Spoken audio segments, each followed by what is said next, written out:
Hi students, welcome to Sriram Coaching Classes. Today I am teaching you science first lesson, laws of motion. Okay, in this lesson I will teach you about motion, distance and displacement, acceleration, Newton's law of motion and related equations. तर बघा, आज आपण काय करणार आहोत की law of motion हा lesson आपल्याला समजून घ्यायचा आहे. पण लेसन समजून घेण्याच्या आधी तुम्हाला मी काही बेसिक कन्सेप्ट सुद्धा मी तुम्हाला सांगणार आहे. बघा, आता पहिले आपण तर मोशन जो पहिला टॉपिक आहे तो बघणार आहे. आज आपल्याला मोशन विषयी, तर मोशन तुम्हाला माहिती आहे की मोशन काय आहे. सपोज आता तुम्ही इथे काही एक्झाम्पल्स दिलेले आणि हे नेहमी लक्षात ठेवायचं की कधी पण कोणताही लेसन, मग तिथे स्कूलमध्ये असू द्या किंवा कुठे ट्युशनमध्ये असू द्या, पण ना टेक्स्ट बुक आपल्याकडे अवेलेबल पाहिजे. मी इतर आता तुम्हाला सेपरेट याच्यातून काही स्लाइड्स वगैरे दाखवणार आहे, तरी सुद्धा मी तुम्हाला कंपल्सरी सायन्समध्ये टेक्स्ट बुकचा यूज करणार म्हणजे करणारच. का करणार की टेक्स्ट बुक हे तुम्हाला ओळखीचं असलं पाहिजे. मी तुम्हाला आत्ता सांगितलं लेक्चर स्टार्ट करायच्या आधी की अरे तुम्ही ना लेसन रीड करत जा बरं का. तर ना तुम्ही प्रेफरन्स म्हणजे तुम्ही जास्तीत जास्त आहे ना बुकला महत्त्व द्या, टेक्स्ट बुकला. म्हणजे टेक्स्ट बुक हे कायम तुमच्या समोर असलं पाहिजे. तुम्हाला ते अननोन नाही वाटलं पाहिजे की नाही ते एक्झामच्या वेळेस अरे बापरे हे काय, मला तर हा तिसरा धडा कुठून आला, चौथा मी तर अजून वाचलाही नाही, असं नको. नेहमी टेक्स्ट बुक हे आपण त्याला वापरलंच पाहिजे आणि जास्तीत जास्त रीडिंग टेक्स्ट बुकचं झालं पाहिजे.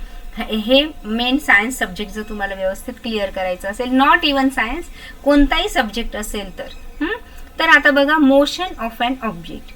तर याच्यात खाली काही एक्झाम्पल्स दिलेले आहेत. तर या एक्झाम्पल्समध्ये असं सांगितलंय त्यांनी, कॅन यू सेन्स मोशन, म्हणजे खालच्या एक्झाम्पल्समध्ये in which of the following examples can you sense motion. आता याच्यामध्ये ना तुम्हाला बुक दिसतंय, तुमच्याकडे इश्यू नाही आता की बुक आहे की नाही, फक्त तुम्ही ऑब्झर्वेशन करायचं आणि मला आन्सर द्यायचंय की ही एकदम कॉमन कन्सेप्ट आहे मोशन ही. तर याच्यामध्ये सांगा की कोणते कोणते एक्झाम्पल्स असे आहे की ज्याच्यामध्ये तुम्हाला सेन्स होतोय मोशन असल्याचा. Okay, how will you explain presence and absence of motion. Okay, तर मला सांगा बरं, या 4 एक्झाम्पल्समध्ये कोणते एक्झाम्पल्स तुम्हाला वाटतंय की मोशन मध्ये. तर पहिले मी वाचते. The flight of a bird म्हणजे पक्षी उडणे.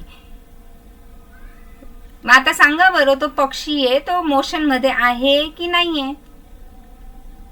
Yes, very good, yes.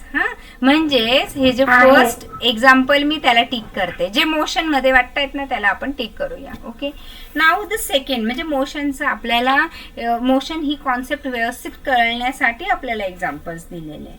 Now the second one is a stationary train. Do you know what is mean by stationary? Stationary means stable, की जी एका ठिकाणी शांत आहे, आपली ट्रेन उभी आहे. तर मग मोशन मध्ये आहे की नाहीये? No, no, very good, no. Leaves flying around through air. आता बघा, आज पण खूप हवा सुटली आहे, तर खूप झाडांची पानं उडत आहेत. So tell me answer, motion मध्ये आहे की नाही? येस. आणि लिव्स जे आहे, this is the example of motion. The first one is and third one is. And what about fourth one? A stone lying on a hill. म्हणजे एका टेकडीवर एक दगड पडलेला आहे. Give me answer now. No, it is not in motion. Absolutely right. That stone is not in motion, कारण तो एका ठिकाणी पडलेला आहे. ओके, तर अशा प्रकारे आपल्या डे टू डे लाईफमध्ये आपण भरपूर असे मोशनचे आपल्याकडे एक्झाम्पल्स आहे. Sometime we cannot see the motion of an object directly as in the case of a bridge. आता हवा वगैरे असे दिसत नाही, पण ती मोशनमध्येच असते. असे बरेचसे उदाहरण तुम्ही बघतात. ओके, तर आता आपल्याला मोशन विषयी जर शिकायचं असेल, बघा इथे परत त्यांनी सांगितलंय, थिंक अबाउट इट. म्हणजे you are travelling in a bus, is the person sitting next to you in motion. Okay, समजा आता तुम्ही बसमध्ये ट्रॅव्हल करताय, हे याच्याविषयी मी तुम्हाला पूर्ण सांगते. चला हे काय आहे ना ते. आता तुम्ही एका बसमध्ये तुम्ही ट्रॅव्हल करताय आणि तुमच्या शेजारी एखादा पर्सन बसलेला आहे. तर मला एक सांगा की तुम्ही दोघं पण तुम्ही आणि तुमचा शेजारी बसलेला किंवा बसमध्ये बसलेला एखादा जो पॅसेंजर आहे तो, दोघं पण तुम्ही कोणत्या स्टेटमध्ये असाल? स्टडी. कोणत्या स्टेटमध्ये असाल? स्टडी. स्टडी म्हणजे काय? स्थिर. ओके. तर अगदी तुम्ही दोघं जण जे आहेत ते स्टडी आहात. मग त्यांनी ते सांगितले की तुम्ही मोशन मध्ये असाल का? तर नाही, तेव्हा तर तुम्ही नसाल. पण आता बसच्या बाहेर ही बस आहे. ओके, ही बस आहे, बसच्या आतमध्ये तुम्ही आहात, काय असेल ते. पण बसच्या बाहेर जे लोक उभे आहेत, ओके, आणि त्यांनी मात्र तुम्हाला बघितलं आणि बस तर इकडनं जाते बरं का. तर तुम्ही तेव्हा त्यांच्या दृष्टीने तुम्ही मोशन मध्ये आहात की नाही? हो. Yes. So what do you take into consideration to decide if an object is moving or not? म्हणजे आता तुम्हाला असं सांगायचंय का इथे काय कन्सिडर झालं. आता ही बस तर पुढे पुढे पुढे चाललेली आहे. ऍक्च्युअल मोशन जर तुमचं बघितलं तुम्ही, तर तुम्ही रेस्ट म्हणजे एका ठिकाणी स्टडी आहात. पण बसच्या बाहेर जेवढे दिसत आहेत ना, त्यांच्या दृष्टीने मात्र तुम्ही कसे आहात? मुव्हिंग मध्ये आहात. आता बस मधून जर तुम्ही बाहेर बघत असाल तर भरपूर ट्रीज वगैरे दिसतात. तुम्ही स्टडी असतात, तुम्ही स्टडी असतात, पण बस मध्ये बाहेर जे तुम्हाला अरे झाडं पळतायत बरं का, हो ना, असं दिसतंय तुम्हाला. म्हणजे झाडं तेव्हा तुम्ही मुव्हिंग मध्ये असल्यासारखं तुम्हाला दिसतं. म्हणजेच मोशन ही जी टर्म आहे ती कशी टर्म आहे? Relative term. आता रिलेटिव्ह टर्म म्हणजे काय की तुम्ही कोणत्या दृष्टीने त्याला बघतात किंवा तुम्ही कुठे उभं राहून त्याचं ऑब्झर्वेशन करता यावर डिपेंड आहे मोशन. आणि म्हणून मोशन ही काय आहे? रिलेटिव्ह टर्म आहे. ओके. मग आता तुम्हाला हे कळलं की आपण आज आत्ता कशाविषयी शिकलो? आपण मोशन विषयी शिकलो. तसं सूर्य उगवणे, मावळणे हे सुद्धा. आता सूर्य काय स्वतः फिरतो का रे? सन काही स्वतः फिरतो का? आता हे बघा इथे पेन, हा सन आहे. सोलर सिस्टम तुम्हाला सगळ्यांना माहिती आहे बरं का. आणि ही अर्थ आहे आपली. चला, आणि ही कुठे आहे? ही जी अर्थ आहे ही सूर्याच्या भोवती गोल गोल गोल गोल फिरते. म्हणजे रिव्होल्युशन होत असतं तिचं. पण मग रिव्होल्युशन होताना काय होतं माहितीये का? की आपण पृथ्वीवर पाहिलं तसं बघितलं तर आपणच फिरत असतो. पण आता सन म्हणजे सूर्याचं उगवणं, मावळणं, एका दिशेला तो उगवला, दुसऱ्या दिशेला तो मावळला. कारण इथे म्हणजे मेन टर्म काय आहे की ही जी अर्थ आहे ना ही फिरत असते, हा सन नसतो फिरत. आणि म्हणून आपण म्हणतो की मोशन ही जी काय आहे ही रिलेटिव्ह टर्म आहे. म्हणजे बघा आता मोशनची जर तुम्हाला डेफिनेशन बघायची ना, so an object is said to be in motion if it changes its position with respect to its surrounding in given time. म्हणजे दिलेल्या टाइमामध्ये. आता इथे जेव्हा तुम्ही बसमध्ये बसता आहात तेव्हा तुम्ही स्टडी वाटताय, जेव्हा तुम्ही बाहेरचे लोक तुम्हाला बघतायत तेव्हा तुम्ही मोशन मध्ये. म्हणजेच तुमचं सराउंडिंगवर डिपेंड आहे. ओके. मग with respect to its surrounding is given in given time. Okay. आणि तुमची पोझिशन, तुम्ही काय, ही खरी मोशन ही टर्म आहे. म्हणून म्हटलं जातं an object is said to be in motion if it changes its position. जर त्याने त्याची पोझिशन चेंज केली, पण कशानुसार? With respect to its surrounding in given time. Okay. Motion is always observed and measured with a point of reference.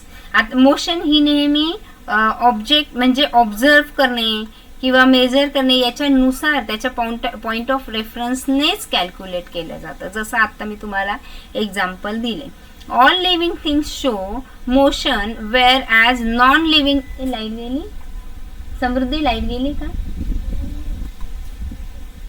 हा, ऐकतायत ना तुम्ही? Very good. I think light. हा, एस निखिल मला हे देऊन ठेव रे. लाईट आहे ना? हा, वायफाय देऊन ठेव ना please. Okay. Motion, sorry, all living things show motion whereas non-living things show motion. आता बघा हा, all living things show motion म्हणजे सगळे लिव्हिंग थिंग्स तर शो मोशन दाखवतात. जसं आता तुम्हाला सांगितलं, मी इथे मी उभी आहे आणि मी इथून सॉरी वेट अ मिनिट. आता सपोज मी इथे उभी आहे आणि इथून मी चालत चालत इथपर्यंत आली, इथे आली, इथपर्यंत मी समजा आली, तर मी काय आहे, मोशन मध्ये आहे हे मला दाखवतं. इथे मी चालत आहे ना. whereas non-living things show motion only when some force is acting on it. आता ही मी स्वतः आहे, ओके, पण इथे एखादा स्टोन पडलेला आहे आणि तो इथपर्यंत चालत चालत आला, बरोबर का? बरोबर नाही. मग कसा काय आला तो? आयुष, इथे स्टोन होता आणि तो इथपर्यंत कसा आला हे बघा ना, इथे वाचा. ज्याला मला बाकीच्यांची नावं नाही माहिती आहे. श्रावणी, चला सांगा पटपट. कसा काय इथे मी इथे होती, इथे आली, मी चालू शकते, मी आली, पण मग स्टोन कसा काय आला? So I am in motion, पण इथून स्टोन इथे कसा काय आला? Give me answer first. Force apply केल्यामुळे. ओके, हा, इथनं कोणीतरी जेव्हा याला फोर्स अप्लाय करेल तेव्हा नॉन लिव्हिंग थिंग्स या मोशन मध्ये येतील. ओके, इथपर्यंत कळलं तुम्हाला नक्की? ओके, गुड, हो टीचर. Very good. आता आहे ना, आपल्याला हे तर कळलं मोशन काय प्रकार आहे, ह्या सगळ्या गोष्टी कळल्या. पण आता आपल्याला ना काही नवीन कन्सेप्ट तुम्ही ऐकल्या असाल नसाल, I know that, I don't know about that. तर ते आहे डिस्प्लेसमेंट आणि डिस्टन्स. या दोन्ही कॉन्सेप्ट पण आज आपल्याला क्लिअर करायच्या आहे. ओके, तर बघा आता डिस्प्लेसमेंट आणि डिस्टन्स साठी ना ह्या काही एक्झाम्पल्स इथे आपल्याला टेक्स्ट बुक मध्ये दिलेले. पण त्याआधी ना आपल्याला डिस्प्लेसमेंट काय आहे, डिस्टन्स काय आहे, ह्या गोष्टींना अभ्यास करणं खूप खूप महत्वाचं आहे. इथे एक मी चार्ट पण दिलेला आहे. तर आता पहिले हा जो आहे म्हणजे तुम्हाला एक्झाम्पल असं म्हणजे तुम्हाला क्वेश्चन दिला जाईल, difference between distance and displacement, तो तुम्हाला आन्सर लिहायचा आहे. मग ते जर आन्सर लिहायचं असेल तर त्याआधी तुम्हाला ही जी कॉन्सेप्ट आहे हीच क्लिअर केली पाहिजे. तर आता बघूया आपण डिस्प्लेसमेंट म्हणजे काय. आता बघा, इथे शीतल हे जे हाऊस आहे हे कोणाचं आहे? शीतल अँड प्रशांत हाऊस, म्हणजे दोघं भाऊ बहीण आहेत, त्या दोघांचं हे हाऊस आहे. आता दोघांची शाळा, इथे दोघांना शाळेत निघायला लावलंय. घरच्यांनी सांगितलं जा बाबा शाळेची वेळ झाली. तर आता इथे प्रशांत निघाला आणि इथून डायरेक्टली तो शाळेत गेला. ओके, पण शीतलने काय केलं? शीतल नाही जात एकटी. शीतल पहिले संगीताकडे गेली आणि संगीताकडून मग ती कुठे गेली? दोघी मिळून त्या शाळेत गेले. ओके, अशा पद्धतीने हे गेले. पण बघा बरं का, आता पहिले डिस्प्लेसमेंट होणं म्हणजे काय, की जसं मी तुम्हाला आता सांगितलं की मी इथे उभी होती आणि मी इथून मात्र इथे आली. ओके, ह्या प्लेसवर आली, म्हणजे माझं डिस्प्लेसमेंट झालं. ओके, म्हणजे मी इथून इथे जेव्हा येते, जेव्हा माझी प्लेस चेंज होते, तेव्हा माझं काय होतं? डिस्प्लेसमेंट होतं. ओके ओके, आणि डिस्प्लेसमेंट झालं. पण मग डिस्टन्स कशाला म्हणणार? की आता हा जो एवढं हे जे लेंथ आहे, की जेवढा मी जो पाथ जो आहे म्हणजे जेवढा मी अंतर कापलंय त्याला म्हणायचं डिस्टन्स. दोघांमधला फरक सुद्धा मी तुम्हाला सांगणार आहे. तर मग आता मला इथे किती डिस्टन्स लागला? किती मीटर? मी नाही, सॉरी, इथे शीतल नाही, प्रशांत मात्र ह्या वेळेने गेलेला आहे. तर प्रशांतला किती वेळ लागला? त्याच्या वेळ नाही, किती डिस्टन्स त्याने कव्हर केलं? 1300 किलोमीटर. म्हणजे याचं जर डिस्टन्स तुम्ही बघाल प्रशांतचं, तर त्याने किती कव्हर केलंय? म्हणजेच डिस्टन्स म्हणजे काय म्हणता येईल आपल्याला? त्याची डेफिनेशन आपण म्हणू शकतो length of actual path travel by an object. Okay, म्हणजे की ऍक्च्युअल पाथ की डिस्टन्स म्हणजे काय, की त्याने किती किलोमीटर गेला किंवा मीटर गेला याला म्हणायचं डिस्टन्स. पण आता शीतल मात्र इकडनं म्हणजे एवढा डिस्टन्स तिने कव्हर केलं, हे सुद्धा डिस्टन्स ओके 500 आणि प्लस हे पण तिचं डिस्टन्स ओके 1200. म्हणजेच शीतलने किती डिस्टन्स कव्हर केलं 500 प्लस 1200 म्हणजे 1700 तिने डिस्टन्स कव्हर केलं. ओके, एवढं कळलं नक्की? डिस्टन्स ही कॉन्सेप्ट क्लिअर झाली. मग नंतर मी तुम्हाला सांगणार आहे आता displacement. Shortest length between initial and final position of an object.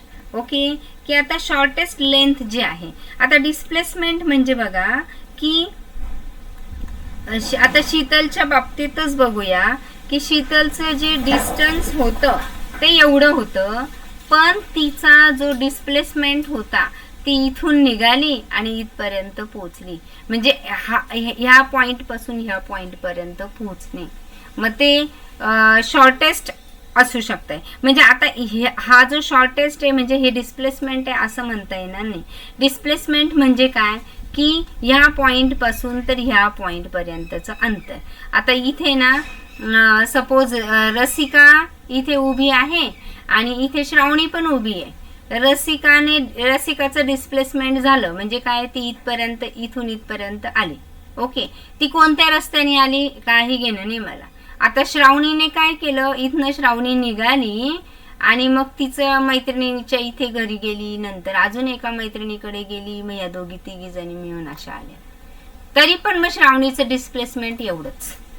आपल्याला याच्याशी काही घेणं नाही की तिने कोणत्या प्रकारे तिने डिस्टन्स कव्हर केलं, किती काय केलं ते नाही, पण तिचं डिस्प्लेसमेंट मात्र एवढं झालं. हे बघा, इथून ती पण इथून निघाली आणि ह्या पॉइंटवर आलेली आहे. म्हणजे हे जे शॉर्टेस्ट डिस्टन्स म्हणजे पण तिचं डिस्प्लेसमेंट. ओके, इथे दिसतंय बघा, shortest length between initial and final position of an object.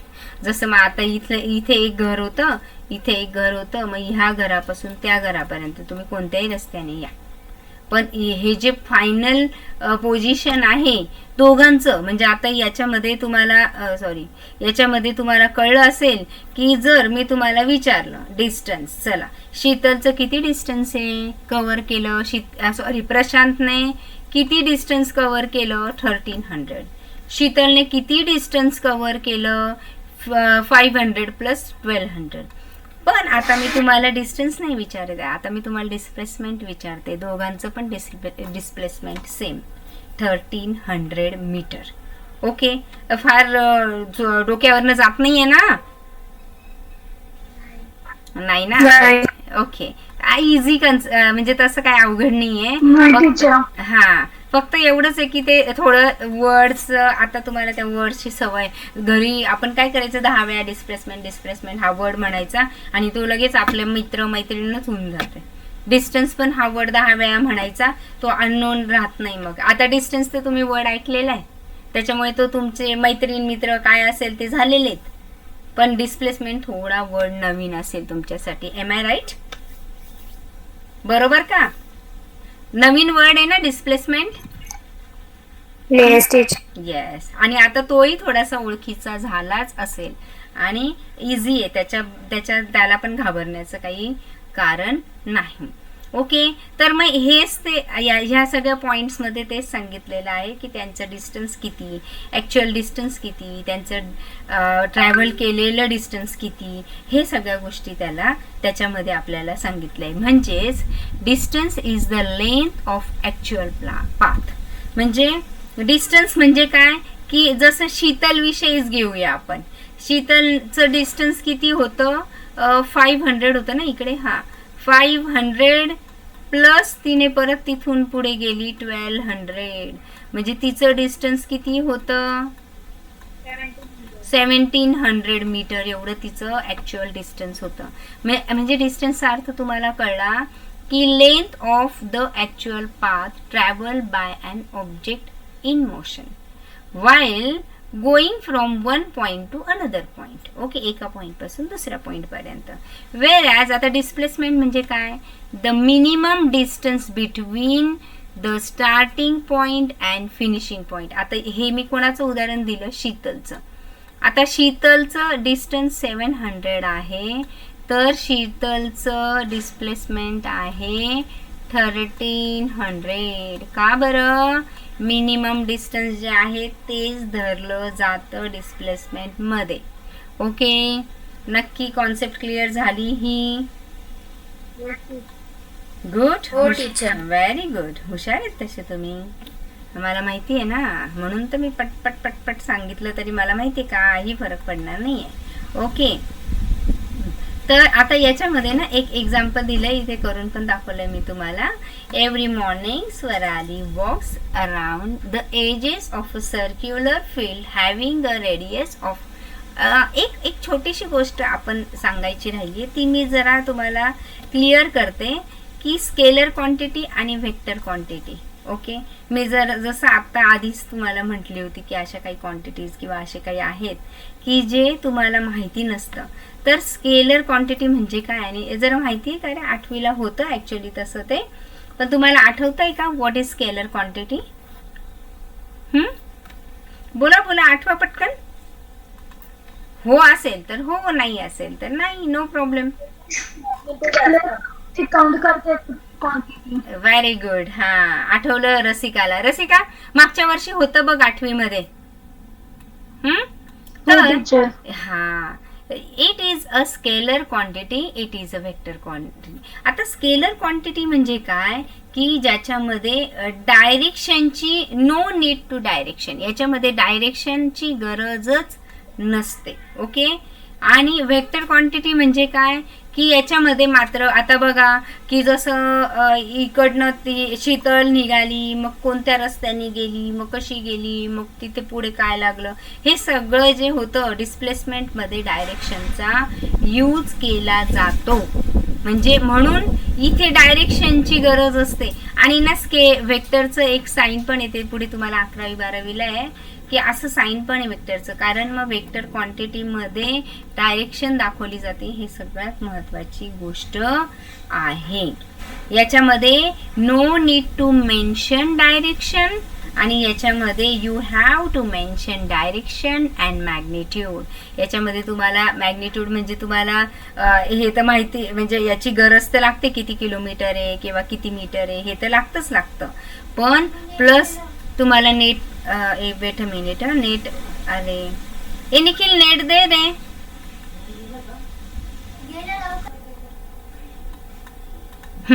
तर तुम्हाला कळलं की आता स्केलर क्वांटिटी काय आहे आणि वेक्टर क्वांटिटी. ज्याच्यामध्ये डायरेक्शनची गरज असते ती क्वांटिटी असते वेक्टर, आणि ज्याच्यामध्ये डायरेक्शन दाखवण्याची बिलकुल गरज नाहीये त्याला म्हटलं जातं स्केलर क्वांटिटी. ओके, पुढचं एक एक एक एक मी तुम्हाला जो आहे ते मी तुम्हाला समजून सांगणार आहे. हे काय आहे, हे खाली काय आहे ते मी नंतर सांगेन.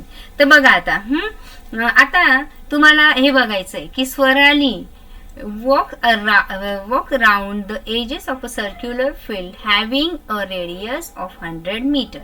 आता एक ना फील्ड आहे म्हणजे शेत आहे आणि त्याच्या रेडियस किती आहे 100 मीटर, आणि तिला स्वरालीने काय केलंय, पूर्ण एक सर्कल असा तिने राऊंड केलेला आहे, म्हणजे तिथे एक चक्कर मारलेली आहे. तर if she start from point A and takes one round, how much distance has she walked and what is her displacement? आता बघा मी तुम्हाला डिस्प्लेसमेंटचं सांगितलं की इथे एक हाऊस आहे, इथे एक हाऊस आहे आणि इथे एक हाऊस आहे. आता इथून जेव्हा शीतल समजा इथून निघाली असते इथपर्यंत, तर मग तिचं डिस्प्लेसमेंट तेवढंच. पण शीतल कशी गेली, अशी जाऊन आणि मग परत अशी गेली, म्हणजे तिने किती डिस्टन्स कव्हर केलं काही घेणं नाहीये. फक्त तिने ह्या पॉइंट पासून ह्या पॉइंट पर्यंत ती गेली, त्या पॉइंट पर्यंतचे जे शॉर्टेस्ट डिस्टन्स आहे ते म्हणजे डिस्प्लेसमेंट असतं. पण इथे काय आहे की सपोज इथे स्वराली उभी आहे, ओके, ह्या पॉइंट जवळ, आणि तिने इथून आता काय केलं की इथून तिने, वेट अ मिनिट, आता ह्या पॉइंट जवळ ती उभी. आता इथून ती निघाली आणि इथून निघून ती परत इथपर्यंत आली, म्हणजे तिचं डिस्प्लेसमेंट किती झालं? 0. 0. Very good. मग आता तुम्हाला डिस्प्लेसमेंट ही कन्सेप्ट कळली की शॉर्टेस्ट जे, आता असं नाही धरायचं मग याचं किती डिस्टन्स नाही काढायची गरज आहे, मग किती किलोमीटर आहे किती मीटर आहे काही घेणं नाही, किती फिरली काय फिरली, पण ती ज्या पॉइंट पासून निघाली त्या पॉइंटकडे पुन्हा आली, म्हणजे इथे तुमचं डिस्प्लेसमेंट झालं 0. जर असा कॉम्प्लिकेटेड वाटत असेल टॉपिक, पण टेन्शन घेऊ नका, मी 100% व्हिडिओ तुम्हाला परत पाठवेलच. ओके, आणि परत बघा, विसरत असाल तर परत बघायचं. बरं, आता तुम्हाला माहिती आहे का, फॉर्म्युले पण तुम्हाला माहिती असणं खूप गरजेचे, जसं मेन्शुरेशन. मग आता सर्कल आहे म्हणजेच काय, इथून निघाली इथून इथपर्यंत आली, म्हणजे जर आपल्याला त्याचा ॲक्च्युअल पाथ किती आहे तो जर दिलेला नाही आहे पण रेडियस दिलेला आहे, अशा कंडिशनला आपण काय करतो की आपण फॉर्म्युले लर्न असेल तर आपल्याला डिस्टन्स काढणं अवघड नाही, कारण हा काय सर्कम्फरन्स आहे. मी रसिकाला मागच्या वर्षी शिकवलेत. रसिका सांग पटकन, सर्कम्फरन्सचा area of a circumference is equal to, hurry up Rasika. 2 pi r. Very good, 2 pi r. Very good. So मग आता बघा की सर्कम्फरन्सचा एरिया काढायचा असेल तर 2 pi r म्हणजे डिस्टन्स, त्याच्यातच आपलं डिस्टन्स मिळणार आहे ना आपल्याला. ओके, डिस्टन्स म्हणजे काय की पाथ जेवढा आपण फॉलो केला, actual path followed by an object. Okay, so चला मग आता बघूया आपण तिने किती म्हणजे पाथ फॉलो केला. 2 तसाच, पायची व्हॅल्यू 22/7 आणि रेडियस किती आहे 100. याचं कॅल्क्युलेशन तुम्हाला पूर्ण करावं लागेल. याचं कॅल्क्युलेशन केल्यानंतर मग ह्या पूर्ण 22 × 2 किती आलं 44. आणि वर पुढचे ते 20 आणि त्याला डिवायडेड बाय तुम्ही 7 केलं तर बरोबर, आता डिवाइड तर तुम्हाला येतं, तर तुम्हाला आन्सर मिळणार आहे 628.31 मीटर. एवढं तुम्हाला त्याचं डिस्टन्स मिळालं. म्हणजे हे जे काढलं ना, हे एक्झाम्पल सांगण्याची एवढंच मला की तुम्हाला एक्सप्लेन करायचं होतं व्हॉट इज डिस्टन्स आणि व्हॉट इज डिस्प्लेसमेंट. म्हणजे डिस्टन्स 0 असू शकत नाही, म्हणजे आता इथून तुम्ही जर रेस्ट पोझिशनला असेल तरच डिस्टन्स 0, पण नाही तर मग नाही. जर तुम्ही मोशनमध्ये असाल तर मग डिस्टन्स कसं 0 असणार. पण डिस्प्लेसमेंट तुम्ही किती अंतर कापून या तरी पण डिस्प्लेसमेंट 0 असू शकतं. कळलं का? त्याच्यामध्ये अजून एक एक्झाम्पल दिलं आहे टेक्स्टबुकचं, मी शॉर्टमध्ये ते पण तुम्हाला सांगते, म्हणजे मग तुम्हाला ते पण म्हणजे तुम्ही बघितलेलं तरी असाल ॲटलिस्ट, की आता इथे एक कार आहे, ती पी पॉईंटपासून निघाली क्यू पॉईंटवर आली, 360 मीटर एवढी आली, आणि इथून निघाली परत ती पी पॉईंटवर आली, म्हणजे तिचं डिस्प्लेसमेंट किती झालं 0. हा, म्हणजे ती कारण 0. व्हेरी गुड, कारण ती पी पासून निघते आणि परत पी कडे येते, म्हणजे 0 डिस्प्लेसमेंट झालं. पण तिचं डिस्टन्स जर काढायचं असेल तर हा टोटल पाथ किती आहे, एक साइड 360. मग तुम्हाला जर डिस्टन्स काढायला लावलं तर काय कराल, इथे काय गरज आहे फॉर्म्युल्याची, काय कराल तुम्ही इथे, तुम्हाला टोटल डिस्टन्स काढायचंय, बोला डिस्टन्स किती असेल याचं, त्या कारने डिस्टन्स किती फॉलो केलं, चला बोला काही आन्सर. मी तुम्हाला थोडी ना असं काही बोलते की परफेक्ट आन्सर आलंच पाहिजे, मलाही माहिती आहे तुम्ही आत्ताशी अभ्यास करताय, शिकवून झालेलं नाहीये, जसं येईल तसं तुम्ही सांगा मला आन्सर, बोला.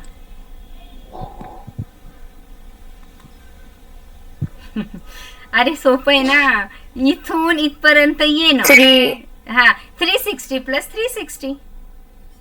ओके, बघा ना, कार इथनं निघाली, आता आयुषची कार जर इथून निघाली आणि इथे आली, बरोबर ना समर्थ, आणि इथून परत इथे आली, म्हणजे तो किती डिस्टन्स गेला, 360 पहिले गेला आणि परत 360, म्हणजे 360 + 360 करा, किती आला आन्सर 720 मीटर. 720. हा, व्हेरी गुड. मग 720 मीटर. मग आता तुम्हाला सोपं झालं ना, हे तुमचं हे काय आहे, डिस्टन्स आहे 720 आणि डिस्प्लेसमेंट मात्र 0. सो एकदम इझी सम्स आहे. Even if the displacement of an object is 0, the actual distance travels by it may not be 0. बरोबर आहे ना. जरी तुमचं डिस्प्लेसमेंट 0 असेल म्हणजे तुमचं जेवढं ट्रॅव्हल केलेलं डिस्टन्स आहे ते काही 0च आहे असं असू शकत नाही. ओके, एवढं कळलं का नक्की? माझा एकचा प्रॉब्लेमच आहे. हो. बरं, स्पीड अँड व्हेलोसिटी. ठीक आहे, आता एक काम करूया, स्पीड आणि व्हेलोसिटी हा टॉपिक मी तुम्हाला उद्या घेते. चालेल नक्की पुढच्या लेक्चरला, because I have some network issues. Okay, बरं, ह्याच्यामध्ये काय आता फक्त मी स्केलर आणि वेक्टर क्वांटिटीचं मी तुम्हाला थोडं सांगते. आता आहे थोडा वेळ. तर scalar and vector quantities. A scalar quantity is one that only indicates how much, म्हणजे मॅग्नेट्यूड. मॅग्नेट्यूडचा अर्थ काय होतो? हाऊ मच, म्हणजे किती डिस्टन्स तुम्ही गेला वगैरे वगैरे. ओके, तर याला काय म्हटलं जातं की हा स्केलर क्वांटिटी. आणि वेक्टर क्वांटिटी म्हणजे काय की the quantity indicates the how much, ते पण अँड द डायरेक्शन. म्हणजे त्याच्यामध्ये जसं आता तुम्हाला बघितलं ना वेक्टर क्वांटिटी आपली, की याच्यामध्ये तुम्हाला डायरेक्शन, आता इथे एक घर असं, एक मिनिट थांबा, इथे एक घर होतं, इथे एक घर होतं आणि इथे एक घर होतं. तर डिस्प्लेसमेंटमध्ये तुम्हाला किती गेले हे पण पाहिजे आणि डायरेक्शन पण पाहिजे. मग याला काय म्हणायचं? Vector quantity. जेव्हा वेक्टर क्वांटिटीमध्ये की मॅग्निट्यूड पण यूज केलं जातं आणि डायरेक्शन पण लागतं, तेव्हा ती क्वांटिटी असते vector quantity. Vector quantity is written with and, आता मी तुम्हाला सांगितलंच ऑलरेडी की ते ॲरोने दाखवलं जातं. ते तुम्हाला 11वी 12वीला आहे. आता काही एक्झाम्पल्स दिलेले आहेत इथे मी, आणि मुद्दाम मी हे जरा बेसिक तुमचं जास्त क्लिअर करावं ना, म्हणून मी ते टेक्स्टबुकच्या पेक्षा जास्त. आणि पुढच्या याच्यात काही टेन्शन नाही आहे, पण तुम्हाला हे मेन कन्सेप्टच माहिती नसतात. त्या कन्सेप्ट क्लिअर केल्या की मग तुम्ही पुढे. आता स्केलर क्वांटिटी कोणत्या आणि वेक्टर कोणत्या हे पण तुम्हाला माहिती असणं गरजेचं आहे. मग स्केलर क्वांटिटीमध्ये मास, लेंथ. आता जर एखादं मास म्हणजे तुम्हाला माहिती आहे का काय असतं ते? मास म्हणजे अमाऊंट ऑफ, नाही, इथे वेट आणि मास ह्या दोन गोष्टी वेगवेगळ्या आहे बघा. मासचा अर्थ काय होतो माहितीये का?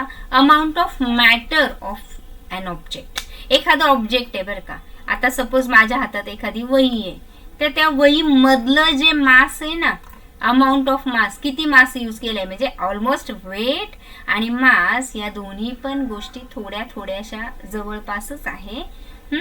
तर मग याला म्हटलं जातं, त्याच्यामध्ये किती मॅटर आहे आतमध्ये, तर त्याला मास म्हटलं जातं. ऑलमोस्ट ते वेटच. पण मग आता तरी सुद्धा मास आणि वेट या गोष्टी का बरं वेगवेगळ्या आहे? का बरं याला मास? तसं पाहिलं तर आता सपोज एखादी गोष्ट याच्यामध्ये 1 किलो काहीतरी असेल आणि त्याचं वजन केलं तर 1 किलोच निघणार ना, ते काही वेगळं निघणार आहे का? नाही. पण आपल्याला जे शिकायचंय पुढे ग्रॅव्हिटेशन, म्हणजे ग्रॅव्हिटेशन फोर्स, ह्या खूप गोष्टी महत्वाच्या आहे. मग आता ही वस्तू जी आहे ना, याचं मी वजन इथे केलं, काहीतरी वजन निघालं, पण ह्याच गोष्टीचं वजन किंवा आपलं वजन जर आपण इथे जेवढं वजन असेल त्या वजनापेक्षा आपण जर चंद्रावर जाऊन आपलं वजन बघितलं तर 1/6 ने आपलं वजन कमी आपल्याला भरतं. मग आता काय रे, आपण 1/6 ने वजन आपलं कमी भरलं म्हणजे ते चंद्रावर गेलो आणि मग आपल्यातलं काही कमी झालं का? किंवा इथे बुक मधलं काही किलो आपोआप कमी झाले का? आणि मग परत त्या चंद्रावरनं तुम्ही आपल्या पृथ्वीवर आले आणि मग परत तिथे 1 किलोच भरलं, असं होऊ शकतं का? नाही. तर म्हणून मग याच्यातलं मास कमी होत नाही, पण वेट मात्र कमी जास्त होतं.